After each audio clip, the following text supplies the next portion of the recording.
Hi guys, Damien Collins here from Cheeky Monkey Squash, and today we're going to look at what equipment you should be using when you're playing squash. So the first thing we're going to start with is rackets. Now, rackets vary from aluminium rackets to graphite rackets, from $40 through to $350, $400. So what rackets should you use? The first thing I would look at would be how often do you play. Now, if you're only playing once a month, once every couple of months, I wouldn't go out and spend $200, $300 on a graphite racket. I'd just look at a $50 to $100 aluminium racket.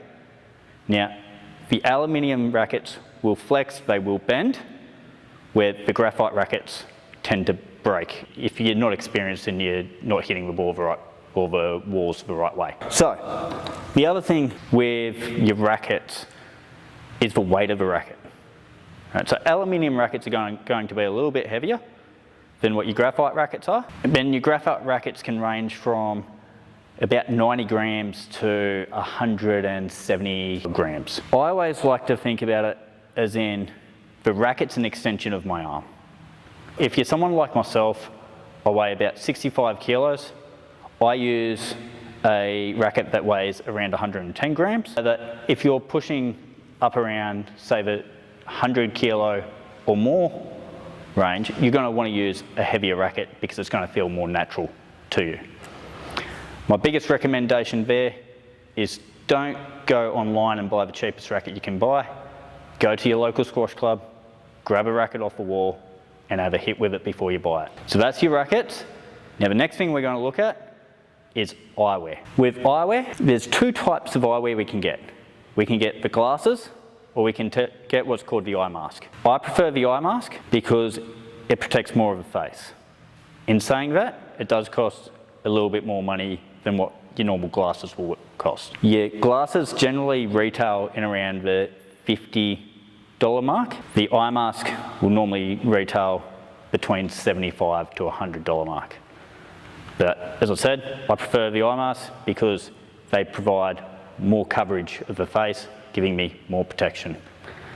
The last thing we're going to look at is what squash ball should you be using? Now, squash balls range from blue dots to double yellow dots. If you're a beginner just learning how to play, I'd recommend using a blue dot or a red dot ball because whilst the ball travels a little bit faster, it also bounces higher, allowing more hang time, allowing you to get to the ball and have longer rallies. If you're an intermediate player, we're going to go for a single yellow dot ball.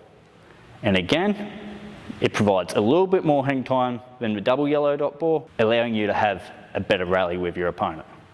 If you're a bit more of an advanced player, maybe you play competitions and tournaments, that's where you can start using the double yellow dot ball. By this stage, you should be hitting the ball reasonably accurate with a reasonable amount of force, allowing that ball to be bouncing, creating enough hang time. So just as a quick recap, when you're looking at buying rackets, we're going to support your local squash club because that way you can try the racket before you buy it and support your club at the same time. Eyewear, while it's only compulsory for juniors, I'd recommend all players wear protective eyewear. And for squash balls, it's going to depend on what level you play at. For beginners, we're going a blue or a red dot. For intermediate, we're going a single yellow dot. And for more advanced players, we're going for the double yellow.